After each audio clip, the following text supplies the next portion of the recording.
Oh, hey there. So today we're going to be doing a recap video. I decided I'm going to look back at some of my It's Berlin videos during the pandemic. So I had started doing It's Berlin for about 2 or 3 years before the pandemic.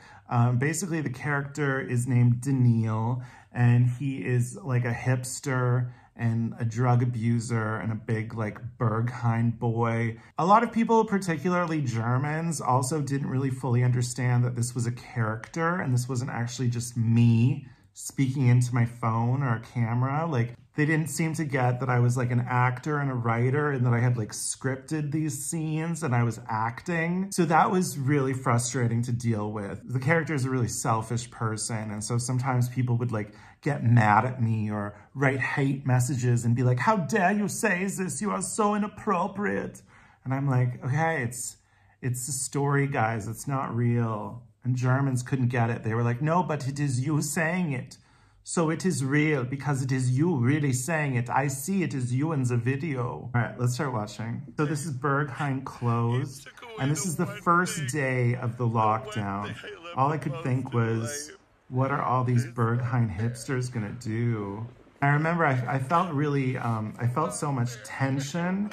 So and I had so much anxiety. So it felt really good to like freak out.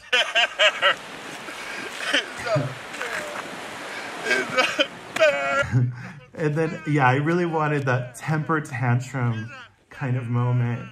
And then, yeah, I was really going, yeah, that felt good. It felt good, and I was really trying to like imagine, you know, being a little 6-year-old on the playground or something. That's what I was going for.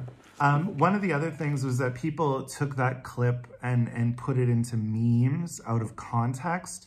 So sometimes I'd get recognized and people wouldn't understand that I was a comedian and it was intentional. People are really gullible. That's one of the things that I learned about doing these videos. Okay, so this is the next one, and I think this is kind of when I started to realize like how serious it was going to be, the lockdown, and how long it was going to be. So I had Daniel coming home from a 3-day bender rave in Schöneweider, and then he gets a call from Miha saying that the city's been shut down, and he's sort of in denial about it. You sort of see his whole journey, which is also great if you rewatch these videos. And do I freak out in this one? But the good thing about growing is that we can always regress. Isn't that so much fun? It's like we learn how to like love ourselves, and then we could just forget about it and just go back to all of our wild, crazy, sexy Berlin ways. I'm totally gonna regress. Who's with me?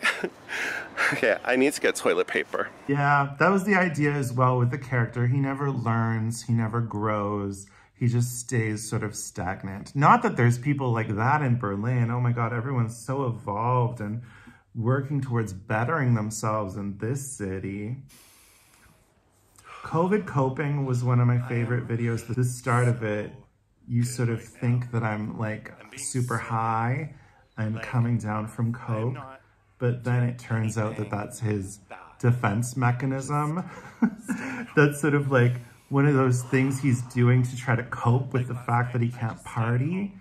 He like pretends that he's like strung out walking home in the morning. And I think in this episode too, we're introduced to the idea of Hilda and Helga. Because I remember thinking about like what would happen if I got COVID, and I just imagined there would be these old like German nurses who would be pissed off that I didn't speak German and would just let me die of pneumonia. My Oma, maybe once she recovers, she will make us some Johannisbeer Schnecke, and I'll be dying and they'll just be laughing, eating their Schnecke. Oh, Hilda, oh, Helga, who is making the jokes now? It's Berlin. I don't know which is better, the Schnecke or the fact that he is dying. Yeah, I love that idea. Now COVID cruising. So this one I remember because This was at a time just when all the young people were starting to party in Hasenheide. And I remember like all the gay guys being angry because all the spaces where traditionally there would be like the gay cruising areas in the bushes were being just decimated by these young straight people partying. And that, I guess, was the only place like guys could hook up. I just took G. Oh, and by G, I mean green tea. Because that's what I do now. I'm so good. I drink green tea and go for walks in the park. That's what I hate. I hated the moralizing of people just all of a sudden. All these people who are like the most irresponsible, like people that are just like so reckless with their health, just all of a sudden being like, wow, I really love just staying at home and knitting, and everyone like be careful out there, just stay at home. And it's like, you were like snorting coke with strangers off of a toilet seat 6 weeks ago, and now you're like so concerned about your health. It drove me crazy. All right, so this is the snacks party video. So for this one, I think the pandemic had been going on for almost a month, and people were kind of starting to settle into it a little, but people were starting to get weird as well. For this one, I think I had the idea that he's just really frustrated, that he had this gangbang that he was planning to do all year. And lots of people, you know, save up money to come to snacks for the weekend. And so he's just like so furious that this is still going on and that he can't have his Israeli gangbang. And I remember thinking to myself, like, maybe this is too much. Like maybe this is too vulgar. But it was actually like one of the biggest hits. It was actually one of the most popular videos. I should be covered in cum right now and sweat, but I'm not. This should have been my walk home, my walk of shame or my walk of pride, and now it's nothing. It's nothing. And everyone's like, oh, but the air is so fresh. Yeah, I could imagine if you didn't know that I was acting, that you would think I was like maybe mentally unstable. But I thought it was very clear that I was acting. But, you know, what can I say? The internet. And the breakdown at the end is really what made it. I would have a heart attack. I would have a heart attack. I can't just lie down. I just gotta, the camera was all messed up. I can't do it anymore. I can't do it anymore. I want my gangbang.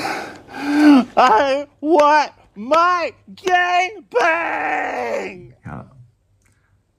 That was really like Academy Award winning performance, I gotta say. So there we go, a little walk down memory lane. And for those that don't know, my stand-up comedy special is coming out in less than 2 weeks, and you can pre-purchase your copy right now, link in the description.